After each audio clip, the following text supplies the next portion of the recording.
All right, if you're looking for your next great summer read, we have a recommendation that is hitting shelves right now, and it comes from one of our very own Florida authors. Today in our Fox Local Book Club, Alyssa Day is here to talk about her brand new epic romantasy novel, Nobody's Quest. Thanks so much for being with us. Oh, thank you so much for inviting me. So Nobody's Quest takes us into this magical, epic fantasy world, but at its heart, it tells a very grounded story, right? It does. It's sort of Lord of the Rings meets Cinderella, but with a very human protagonist, based on me. So tell us about your main character and the journey she's on. Thank you. So Soli came to me in 3D.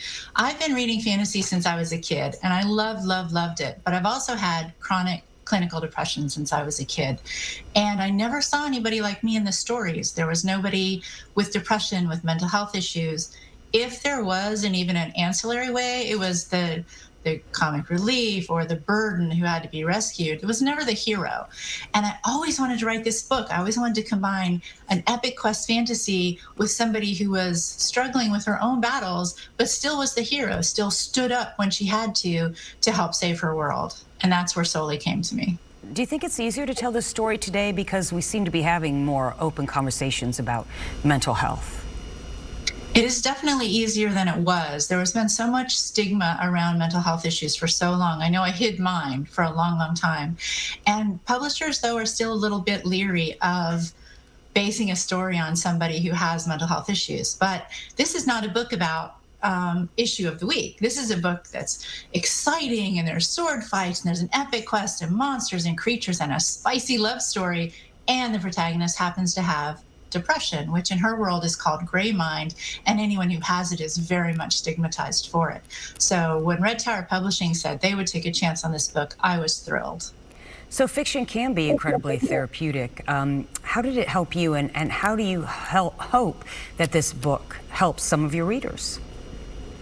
Well, what's been wonderful is that I've been hearing from so many readers that they finally feel seen in a book.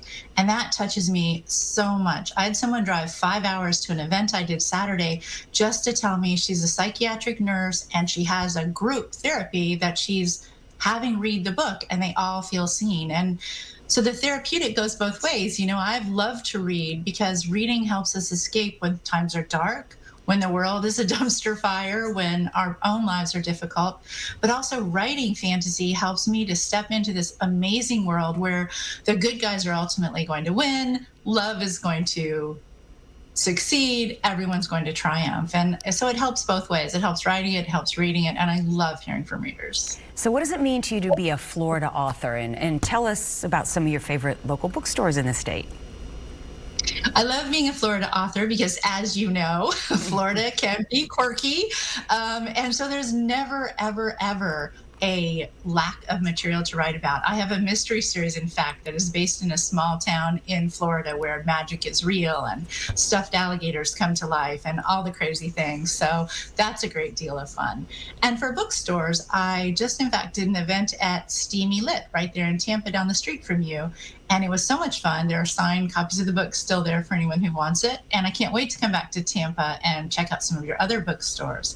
Here in Jacksonville, San Marco Books and More, another indie I really love. And they just did a big event for us. Well, Alyssa, where can viewers grab a copy of Nobody's Quest and follow you on your continued journey? Well, Nobody's Quest is in all the bookstores you could possibly want, and even at the front cash registers in Target. And of course, my website is alyssaday.com. Thank you for talking to me and letting me talk about Soli. Yeah, it's been a pleasure to have you. Thanks.